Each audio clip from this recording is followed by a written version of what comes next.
One of the things is I operate on a shoestring budget with everything. This is all out of my own pocket, so I try to make sure that everything is inexpensive as possible, and everything's going towards development. So yeah, thank you. It's a delight. So I'm here with Brian Nosek, and he is a professor of psychology, and he's running the Center for Open Science, I believe, right? That's the name of it. So maybe if we take a step back, and I'm just curious about your journey into becoming a researcher and becoming, somebody that is studying the world and studying social science. So where did this all begin? What's your story? How did you get involved in the academic research game? Well, the short version is I went to undergrad at Cal Poly San Luis Obispo in computer engineering, assuming that I would become an engineer in Silicon Valley or something. And in my fourth year of undergrad, I started taking psychology and women's studies courses for fun because, take a break from the hard engineering classes and do these, I did the same thing too. Yeah, I did sociology. Yeah. And my grades in engineering started to dive because I was spending all of my time thinking about the psych and women's studies courses. I was like, oh, you can do science on people. This is amazing. This is so exciting. And it just, totally changed my view of what's possible to be as a person in the world, the careers that opened up. And so I had a tearful phone call with my parents saying, I want to change my major in my fourth year, and said, are you crazy? I said, oh, the internet thing, that's not going to be a thing. And psychology is where it's at, and okay, go for it. And so I switched to psych and immediately was sort of like, I want to do the science. So I have to go to grad school. And so that was, I was just obsessed at that point. And so there I went. And that was it? How did you choose to get into the graduate school that you went to? Was it just a random chance event? Yeah, I think it was the intersection of interest in psychology and the science of human behavior. And I was taking these women's studies courses and just was fascinated by gender stereotypes and the expectations that we have of men and women. And, this is, just a curiosity for me at my early 20s of why is it that gender is such a big deal? I don't get it. So that combination drove my search for potential labs to work in. And I was just looking for researchers that were kind of interested in understanding that issue and unpacking it. And several labs I considered, the one I landed in was Mahzarin Banaji's lab at Yale. And it was right at the time where she and her colleague, Tony Greenwald, who was her graduate advisor, had just sort of leaned into this concept of implicit bias and was starting to think about it theoretically and looking at different ways to try to measure it. And when I got there, I was like, oh, this is super cool. Like we have thoughts and feelings that we're not aware of and might not be able to control how they're expressed. I can put my hands around that idea and see how might that contribute to these things relating to gender and why people make assumptions about this. She's going to do this or he's going to be like that. So that was just sort of how I sort of got the love of, oh, here's what I want to do. And that's who I want to do it with.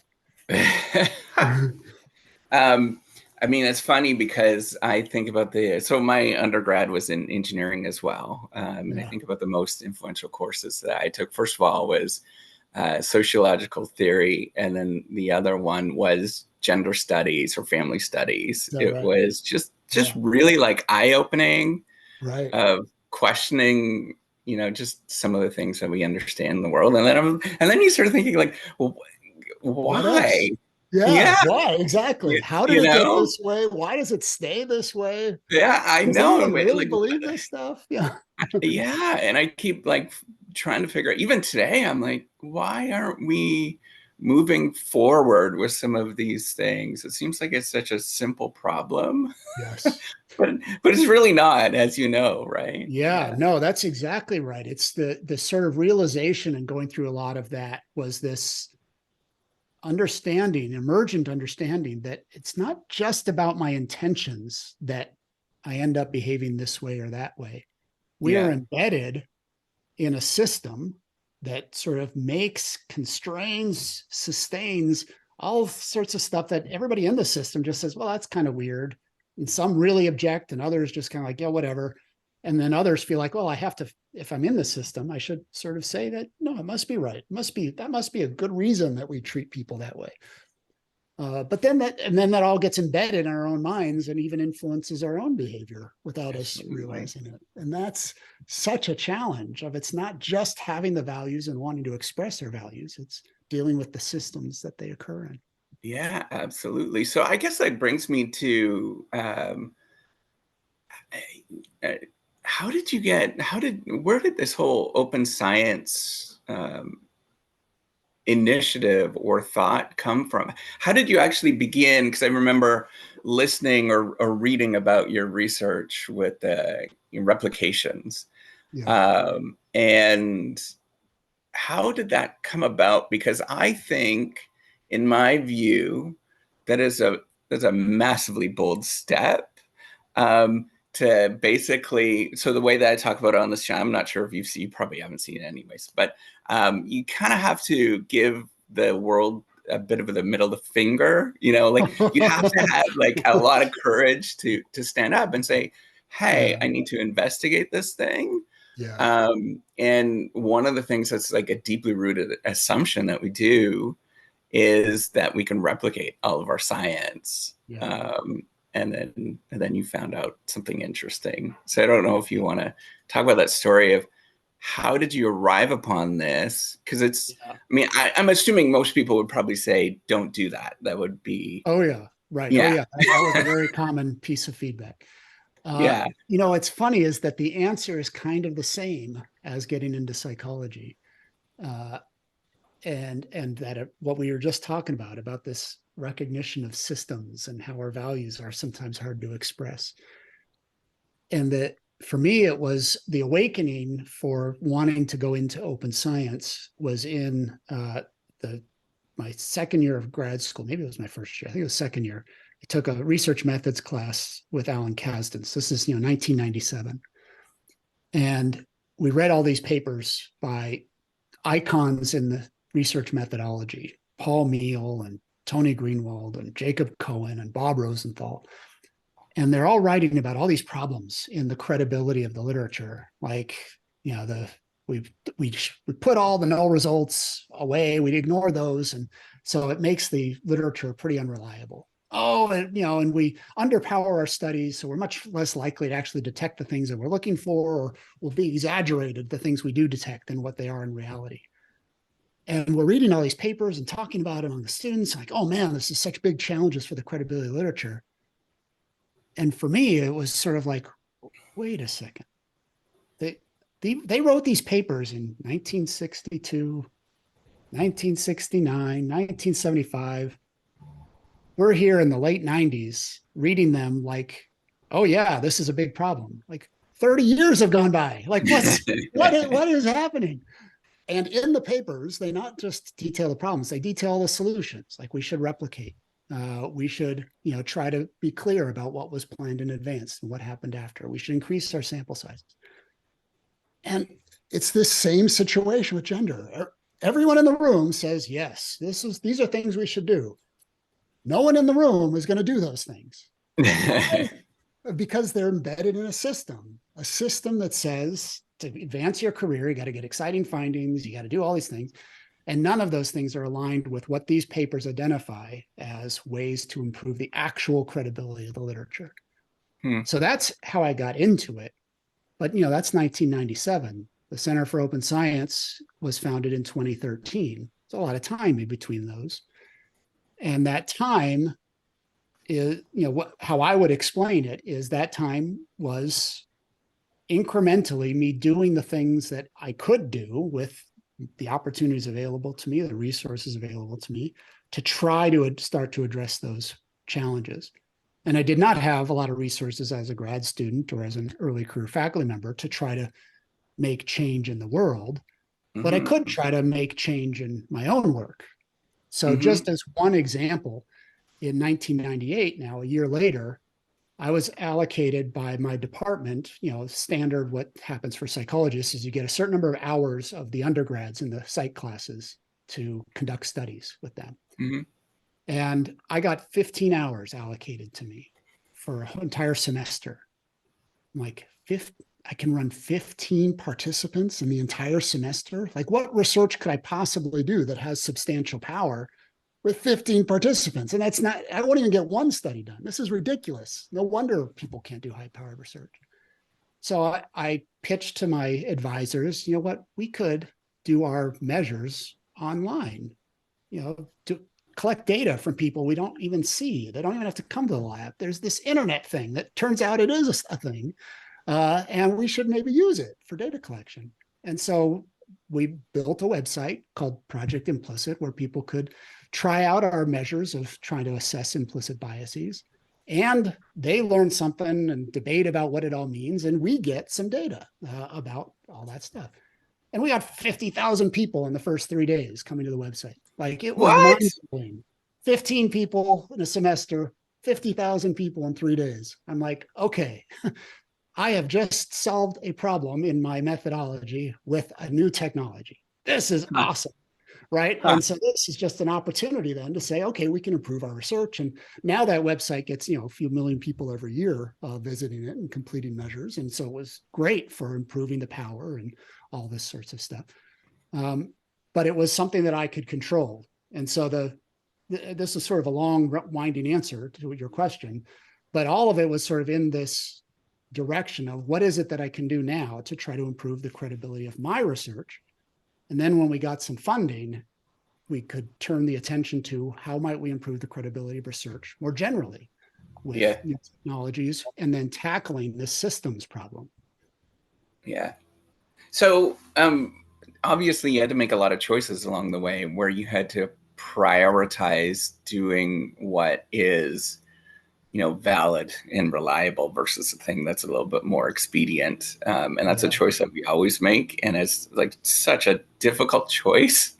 And because our jobs rely on it, right? It's not like it's not like we're being frivolous. Is that we might not get a job, we might not get tenure, all these different things. And it's such a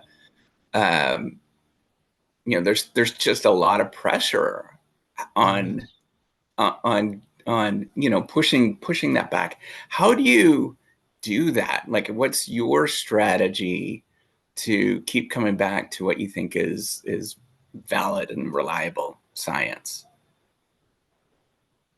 So there's lots to say on that. I think the simplest answer for me is that I am very willing to fail.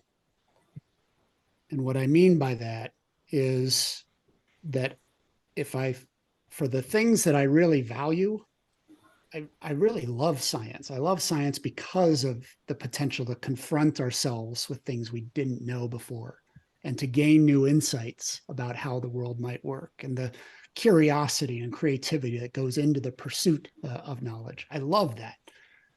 And so I want to pursue it in the way that I love it, which is how we learned about how science is supposed to work, and in its idealized form, not in the chasing grants and writing papers and blah, blah, blah, that is the fundamentals of the reward system. So for me, I feel all of those challenges that everybody feels, but I land on, more often than not, but I want to do it the way that feels genuine. Is the way that I love doing it. And I'm not afraid. What I mean by not afraid to fail is if it ends up that I can't get a job in academics by doing it this way, okay, I'll go do something else. If it means that I won't get tenure doing it this way, okay, I'll go do something else. Because for me, the alternative is I'm going to do it the way that I don't value, and I won't feel very good about myself or even about the work, and I'll still have that job. Mm-hmm. Is that the life Mm-hmm. that I want? You know, Mm-hmm. I don't think so. I don't think that's the life that I want. so, so I'll fail. I'll do it the way I think, and if I fail, I fail. So I don't know if that's a good answer, but that is my answer. Brian, do you mind if I call you Brian? Sure, of course. That is my Yeah, name. you're As I preaching like to to the say, choir. only my mother calls me Dr. Nosek. I say the same thing too. Yeah, no, you're preaching to the choir. That's the way I Yeah. often have to think about things, because there are many moments along what we actually do where we have to decide, this is going to require a lot more work, or I feel uncomfortable with this particular solution. What do I do here? And I can sort of compartmentalize. Not to say that, we often, because I'm assuming you're probably similar, like my engineering background makes me very practical. So I end up having to do some of the practical stuff anyways, but doing things that are in the pursuit of valid, reliable insight that sometimes is not very interesting, Yeah. requires you to just decide to actually do it. Yeah. And that to me, that's one of the more trickier things that we face. Right. Right. And and from what I've gathered, that's often something that I kind of harp upon online, and it seems to be something that people resonate with. Yeah. That they're always coming back to that. And then, Yeah. so then if that's the case, how do you build an infrastructure around yourself so that you can continuously keep coming back? For me, it's distancing, right? It's creating this boundary between myself, my family, and the outside world. I'm not sure what your infrastructure is, so that you could keep coming back to feeling good about making the right choice, that you deem as the right choice. Maybe it's not the right choice for everybody, but for yourself.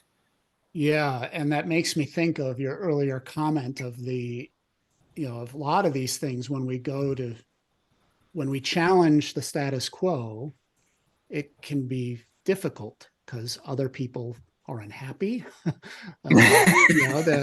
It creates a lot of heat, and you have to kind of sort through where is the light in all of this, uh, and inevitably, especially when it becomes highly debated or contentious, you have to deal with your own like sort of defensiveness against that versus humility of trying to hear where there are concerns and how to incorporate that. And you don't want to you want to pursue righteousness without being self-righteous, and that's a hard thing to navigate, which is like we are trying to improve our part of the world and trying to do better, and simultaneously I'm not better than anybody else, I'm just trying to do that, and how is it that we can do it together? So the intermix of that challenge and constraint and energy and everything else with that genuine sort of I'm, I want to stay true to the values, the principles, the problems that I'm trying to solve is not easy. And the hardest moments are those where I feel like people are, angry, bitterly angry, and I feel simultaneously that it's unjust. The Hmm. where I where I'm grateful for that. It's hard to hear when I'm grateful for it is when I get critique in those moments and I say, oh man, that was a good point. Like, Yeah. oh, that hurts ego, but it feels like, oh, okay, now I've learned something here and they're helping me to actually improve. But those moments where, a colleague says you're going to ruin the field, and I say, why? And it's because they're going to do some replications to see if our findings are robust. Like I'm going to ruin the field like that sense of injustice. So what do I retreat to where you've started from?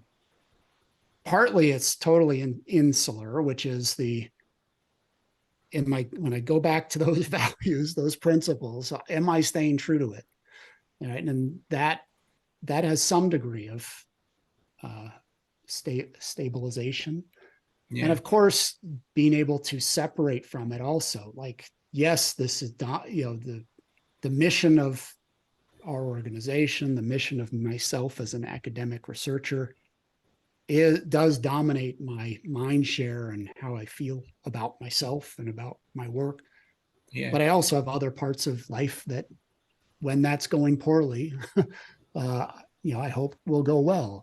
Two great kids that are always challenging and invigorating, a spouse that likewise challenging and invigorating. We do very well together, and Yeah. lots of growth together, and that can exist independently of how Yeah. well the work is going. And then, what really is, in the direct sense of the work, is having knowledge that there are some others that have the same ideals. Mm-hmm. So one of, I think, the most powerful things of the open science reform movement that has congealed over the last decade is that there have been many people before that time felt like they had these values, these goals, but were all alone. The only person in their department, nobody else is talking about this stuff, and they just have to bottle it up. What the movement provided was access to, oh, there are other people. Maybe not a lot of idealists on these issues, but there are others. I'm not by myself. And that bringing together of that community, for me, has been incredibly powerful for helping to feel like there is a safeguard against some of the more challenging parts of the social part of trying to engage people on very difficult topics. So that's one thing that I've been sort of struggling to find. So I'm trying to do so. What I've discovered, so I started out with building the whole reciprocity project as this like platform to help us write and do research better. Because what ended up happening was, in my graduate school, I was like focusing on, I can't write. That's not my forte. I'm an engineer. I figured out that I had ADHD many years later. That was, it's hard for me to put sentences together sometimes. So I built this platform, put it online, and nobody paid attention to it. But then I started talking about some of the things that we go through, and I've sort of resonated with some folks. But I'm curious, and this is where I'm going to, is I'm really interested, is how were you able to build this tribe behind what you're doing and have other people see what you're actually doing? Like, was there a specific person that said, Brian, what you're doing is very important, keep going with it? Or was it just you leading the charge? What's the story? Like, how did you end up doing this, the Open Science Foundation? In a sense, it's actually, at this point, I would say it's probably having an impact. I think it is. I hope so. Yeah. Yeah. What happened there? What was the turning point at that you started to know that this was right? Yeah. In some ways, the answer is quite easy, which is, for these issues of replicability, trust in research, credibility of findings, the challenges, as those papers from the 1960s and 70s illustrated, have long been known. The opportunities for improvement have long been known, not shared by everybody, but out there in the world. And so the simple action, like one specific example, was, you know what, we're all arguing about replicability, but we're arguing about it in theory. Really, we should have some evidence, right? We do science. So let's see if replicability is actually a challenge by doing a bunch of replications. I can't do that by myself. So how about we do it as a group? We'll each do a replication. We'll aggregate them together. Okay, how about that? So write up a Google Doc saying, here's sort of a basic of a design of a crowdsourced project to do a bunch of replications. Send out an email to a listserv and say, anybody else want to do some replication studies. And then 60 people suddenly say, yeah, I want to do that. That's something I've been concerned about. I care about that too. So sometimes if it's, and this is an example, I think, of that hitting an issue that already is out there, that just needs a catalyst of, we can do something about it. And giving that catalyst being something that is not a massive ask, but is just enough of, I'm not telling you to go run 50 replications. I'm saying, do you want to participate in one? And if 49 other people participate, then we're actually going to get somewhere. Like, oh, okay, yeah, I see that. And ultimately, it ended up being 270 co-authors, 383 people contributing in some fashion, completing 100 replication studies, because we could organize around something that was already of shared interest, and we didn't ask too much of anyone. So that's one project example. And I feel like most of what we've done through the Center for Open Science is repeating that basic script again and again and again for how is it that the other parts of the research culture might be improved. We need a better policy framework. So let's create the top guidelines. Maybe a group of us can sort of think through what is it that you'd want to be more transparent in a report for it to be valuable as whether it's credible or not. Okay, let's make that. And maybe we can shop that around and see if editors are willing to adopt those guidelines for their journal. Don't have to solve the whole world, just solve your piece. To funders, to this, that. So those are the big pieces. The other thing I'll say is that I had an opportunity that is a very unusual event that's, I don't know if it's replicable at all, which is the work that we were doing on this replication got some news coverage, the initial efforts, and we were building this infrastructure, just self-funded. I give talks about implicit bias, and we're using that to build the first version of the OSF. And John Arnold from the Laura and John Arnold Foundation noticed it and directed his program officer named Stuart Buck to chat us up. And over a course of several weeks, then gave us $5 million to start this. So wow. If you can get, a philanthropist to give you $5 million, it can change a lot of things and what's possible to do, right? But that doesn't happen very often. No. And so it is, I am very proud of the work that I've done and the way that I've approached it and all of that. But I also recognize that I am the recipient of dumb luck, enormous privilege, enormous opportunity that others could have done things similar or better things with as I have had the opportunity to do. But you must have been able to craft the story such that people were able to pick up on it. Like it was definitely maybe something that other people were resonating with at that moment. It wasn't necessarily, you're sort of channeling energy, I guess, somehow. Yeah. And these problems are all very complex, right? All the things that you were talking about, like how do we communicate our message? How do we write? I mean, there's so many things that go into that.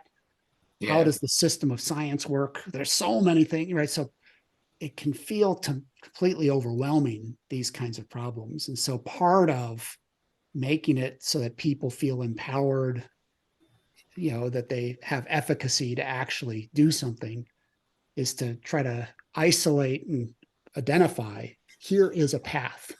Here is a thing that you can do, and here is the difference that it would make. And if you can articulate that amid the complexity, they say, okay, I understand that it's more complex, but if I start here, I can get there. And I like the sound of that. Yeah, that's kind of what I've been doing, is like, especially online, is that I sort of recognize that there's lots of people that are not part of a good PhD program, for example, or, a good research team, and they feel very alone. And trying to like just reach out to them and say, hey, you're totally normal. There's many other people that are out there feeling the same way.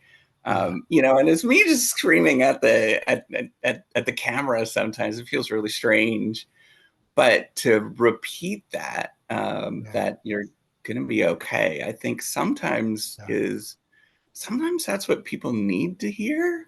Yeah. Especially in research, which is so isolated as an Absolutely. activity. It's so isolating. Right. No, that's it. Yeah. Yeah. You spend hours and hours and weeks and months and years, like by yourself. So, Down and down the rabbit hole of whatever. yeah, absolutely. And yeah, you kind of feel like you're going your mind. So there's many days that I would spend where I wouldn't even see anybody other than my wife at the end of the day. And it was like, oh God, this is crazy. But you know, normalizing this experience, I think, has been really fun. Oh yeah, for sure. So I want to go back to, you were telling me about this major research article that had a lot of impact in the field. Tell me about the moment when you looked at the data and you're like, uh-oh, this is maybe not as positive as I was hoping it to be. Yeah. What was that like? And then how did you think about, oh gosh, we probably need to figure out a way to communicate this appropriately? Yeah. The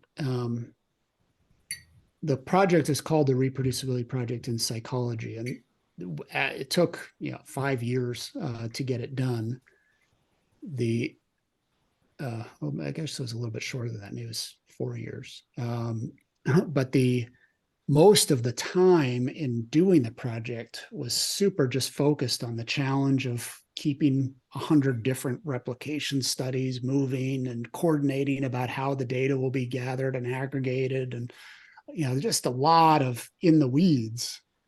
And I stayed as the project coordinator. I stayed blind to what was happening in any of the replication outcomes. They were all doing their work and getting their results, but they were keeping them, each individual team was keeping their results to themselves, essentially. And the two project coordinators, Hannah Cahoon and Mallory Kidwell, were managing it individually, but not sharing data.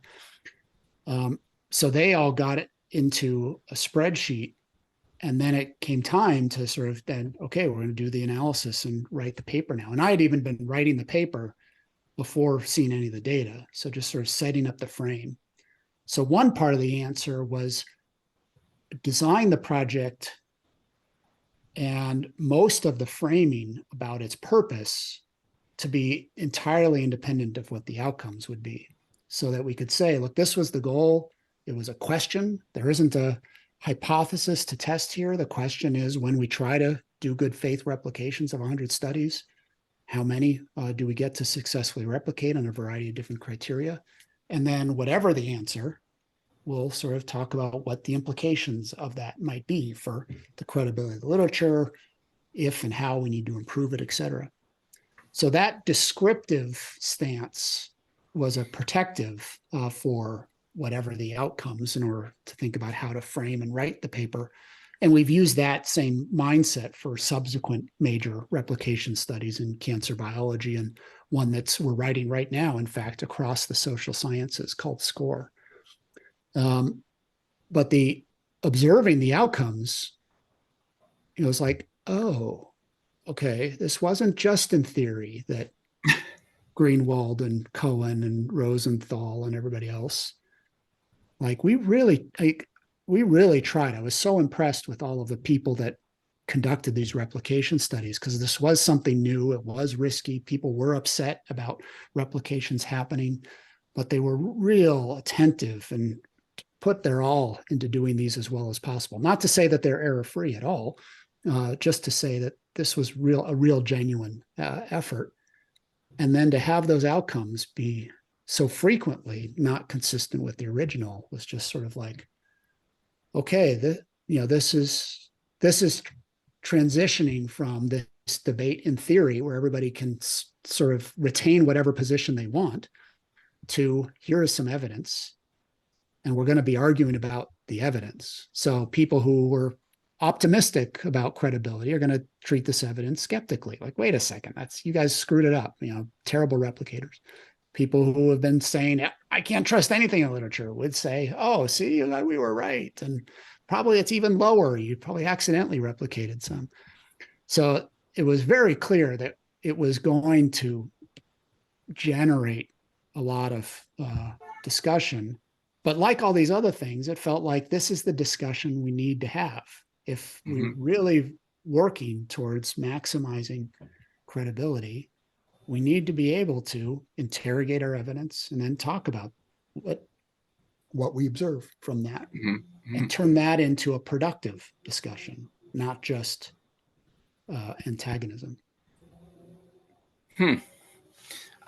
So this entire process, I was thinking as you were talking about it, I was like, this is difficult, right? Yeah. Like, it's not necessarily logistically, it's very difficult talking about replication. Like, good luck trying to replicate any study, just in the fact of, I know that you had a procedure. I guess you had to arrive upon this procedure to get this replication. I think it was like you replicated the first result, right, in every paper, if I remember. Yeah, I think it was the last experiment was the default one that we selected. Okay. Gosh, the fact that I don't remember that at the top of my head. Oh, that's amazing. That sort of shows how much time has gone. But yes, there was systematic design decisions to try to figure out how to do this with as minimal bias as possible. Yeah. So, even of that, there's so to me, it was almost somewhat hopeful as well that you could even get, I think it was 43%. Yeah. Of the studies were replicated. To me, that's still hopeful. That's not saying like everything that we've done is irrelevant, right? Like, you wouldn't expect 100% replication.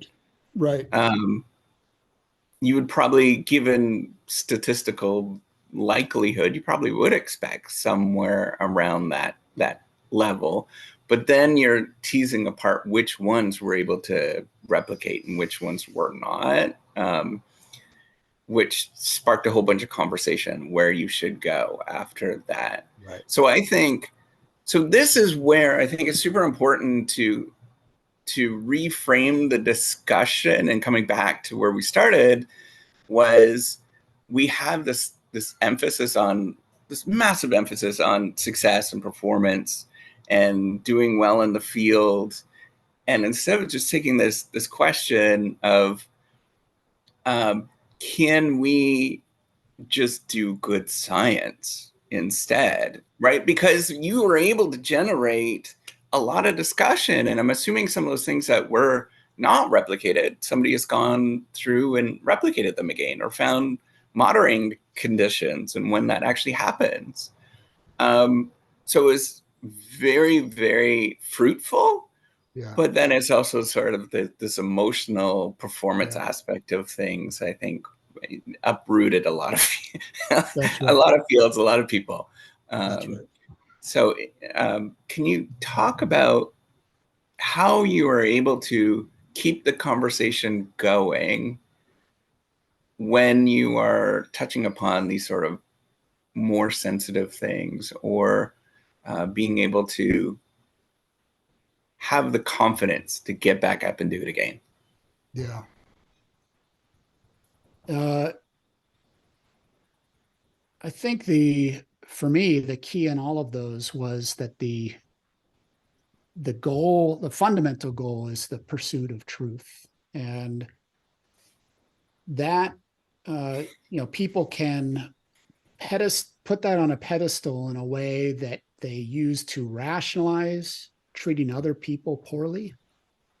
Look, the only reason I'm saying you're an idiot is because you're wrong. We're about to pursue the truth. That I don't think is a real productive way to foster science as a social enterprise. But there are many people that will excuse poor behavior because they point at this pursuit of truth.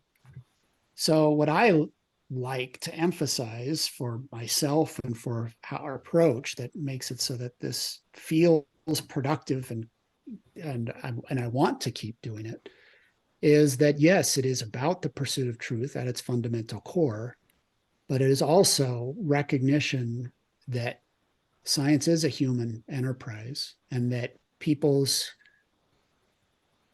ego, ideals, goals, everything else are tied to their work. And so a fundamental respect, starting from a fundamental respect for people, and simultaneously this sense of we're holding ourselves collectively accountable to the quality of our evidence, has been a way to, even when there's been a lot of heat, keeping those in mind has made it easier for me, at least, to navigate the heat with just trying to stay even keeled of, let me tell you again why we're doing this and how we're doing it, how we're making decisions. Let me try to figure out how to give you a voice in the process. Say, you say you don't like our design. Okay, let's figure out a way for you to say that out loud so people can see it. Because I'm not going to say that I'm going to agree with you, but I do think that part of the scholarly dialogue is for this to be heard, that your point of view, my point of view, and otherwise, and we'll ideally we'll all learn something. And so that in 95% of cases has been able to turn what was otherwise contentious, I don't know, things that were otherwise contentious for me wound up being productive with that stance. Others that were in these dialogues with me might say, no, he was an asshole and it wasn't productive at all. I can't, so I don't want to speak for anybody else. But in terms of staying engaged, that has been helpful. And the 5% where it just could not turn into a productive dialogue, just are, they're depressing. Yeah. So one thing I want to actually point out, when I reached out to you, it was a Sunday morning. I'm a random dude. You probably don't even know. Like random dude. I like that. You should get that. And as well, you replied, right? I don't expect people to reply on a Sunday, but I just want people to recognize. I think some of the things that you're talking about, you're a genuine human being, and then I contacted your administrative staff after. I think it's Doria.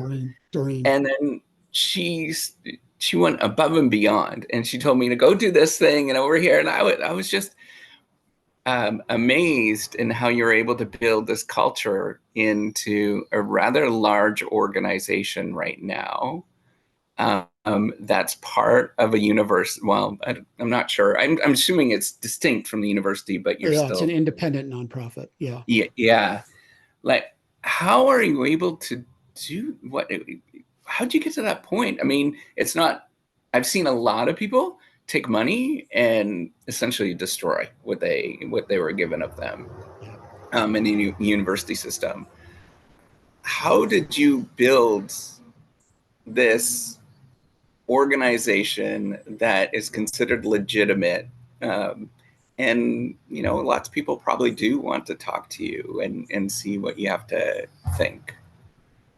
Well, the answer is the cliche answer, which is working with people that have the same ideals, that are motivated by the same mission, and are committed to advancing that. So that's been the biggest gratification of this work, as we talked about earlier in the conversation, of finding people in the community that are like, this is my passion too.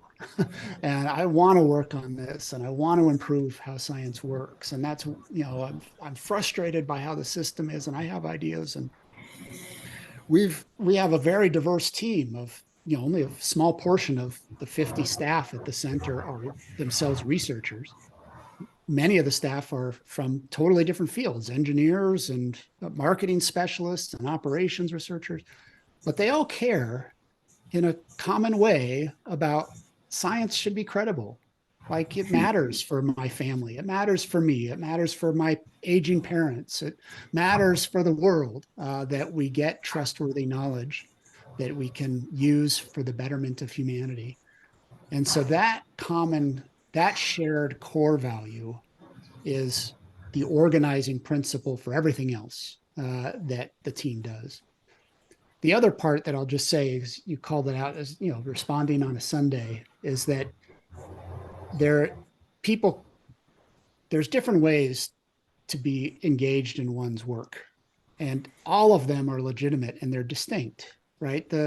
And this creates tensions in social media because sometimes people are judgmental of one when they're not that one, right? So there's this, the way people describe it, you can have a job, you can have a career, you can have a mission, and they imply different degrees of engagement, to different degrees to which it defines one's identity. And being in academic research, you can be any of those three. It's totally fine to treat it as a job. Totally. There's absolutely nothing wrong with that. And the passions and the values that you have in life and everything else, the meaning can be acquired from outside. It's totally fine to treat it as a career. And it's totally fine to treat it as a mission. All of those are legitimate ways of engaging in academic research, or really any other occupation. And so the part of the organization part is like, for me, as I've said, it is a mission. Like, this is my life, and I have also the kids and family part. Those are the two things I try to do well in my life. Or like yeah right yeah, let's not get into details here. But there are some on the team that care about the mission, but it is their job. And a healthy organization will be just as supportive of that person, the role that they play, the importance that they have to the organization, as someone else that this is their life. And so that, I think, is, in some dysfunctional organizations, founders are often mission oriented, like this is their whole thing, and they expect everyone else to be that too. And it creates this very difficult atmosphere of nothing's ever enough. And that part I try to be very attentive to, of the expectations I have for myself are not the expectations that I have or that the organization has for anybody else. Yeah, so I was just thinking about, probably just have a couple more questions. I was just thinking about. Yeah, I have another thing coming up. So. Yeah, no problem. That might be a good message to send to researchers as well, right? I think recognizing that we're all different in different ways and we have different priorities, recognizing that, I'm often screaming at the screen of saying, hey, you're just good enough. You're fine with who you are. Exactly. It's that genuineness, right? That is so important. And what people really will feel better about in the end is if they can engage with it genuinely. Yeah, absolutely. And if you don't get to it, you get to it another day. That's the way I sort of think about it. Yeah. What would you? So if you were in my circumstance, I'm, trying to build this reciprocity project to essentially give hope and build solutions for us to make our life easier as researchers. What would you want me to do in terms of building this into the platform? The way that I'm sort of thinking about it is I have, we have a salary, right? And if I give 10% or 15% of everything that I ever make to do this in terms of resources, then I could probably build something that's pretty cool over the course of 30 years. And I'm assuming you probably have something similar in your mind. What would you do in terms of starting all over again and doing something that you think is important for the field of science? I would say that you're a very much an entrepreneur. Maybe lots of people might not see it, but I see that. So what would you get me to do at this moment to have the same impact that you have? Yeah, I didn't see myself as an entrepreneur until after the fact. It was sort of like someone said, "But you've started 3 organizations." Oh, you're right. Oh, I guess that is what I do. Huh, that's interesting. So there's identity issues there. So self-insight sometimes is lacking, even when you're not. So I don't know the right answer, because I think there's lots of good answers, but the approach that resonates for me is there is a long-term aspiration. Like for the center, it is to improve the research culture so that transparency, openness, reproducibility are valued. For my broader academic and personal interest, it's aligning the values that we have with our daily practice. Like, that's my big picture mission. We say that these are what we want to be like. These are our intentions. This is what we're trying to do. How do we get our behavior to be aligned with that?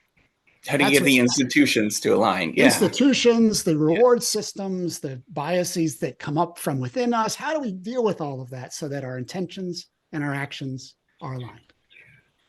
If I could solve that for the entire world, then I would have achieved what my goals are. Okay, that's a big aspiration. So for me, the sort of the starting over again in any domain is like, what could I do now that would not get to there, but provide an incremental step that builds momentum toward there? Given the resources that I have, given the things that I can do, what is it that I could define as a step that itself has value? And the concept that to me is very useful is a common engineering project management concept of agile development, right? Is that you're always delivering something that has value to the users, and then you just iterate and improve it over time, rather than you build the whole system and then you deliver it and hope that it works. And you have to do that for some things, like a space shuttle. You can't just say, oh, we'll build a little shuttle and maybe it'll get halfway there. Nope, it has to get all the way there and back. So it doesn't work for all problems, but the problems that I like to tackle, I want to do something by the end of the week is providing some value for somebody, and then build from there. And that approach, I think, is responsive to whatever the resources are that are available, and provides on-ramps for others to say, I have ways that I could contribute to that too. And I love that collaborative model for solving some of these big problems, because most of them we can't solve on our own. And it's also very forgiving of yourself, right? Right. False starts, errors, that's part of the process. Well, I wish I could spend so much more time talking to you. You seem like a genuine human being, not to mention, a luminary figure in science. I just appreciate every moment of being able to do this, and hopefully I get to bump into you someday. Yeah, for sure. And just to say thanks for everything that you're doing. It takes a lot of courage. It's scary. And what you're doing, I think, is actually really good for the scientific field. Because it is also fun and rewarding. So it's sort of yes and with all of that. So, but I really appreciate the invitation and the work that you're doing to reach out to people, help them with knowing that they're not alone in these challenges, because we all experience them. So Yep, absolutely. All right. Well, thank you so much. I appreciate it. Take care. All right. Thank you. See you later. Yes. Let me stop the recording. I just did the same thing. How do I do that? Stop recording. There we go.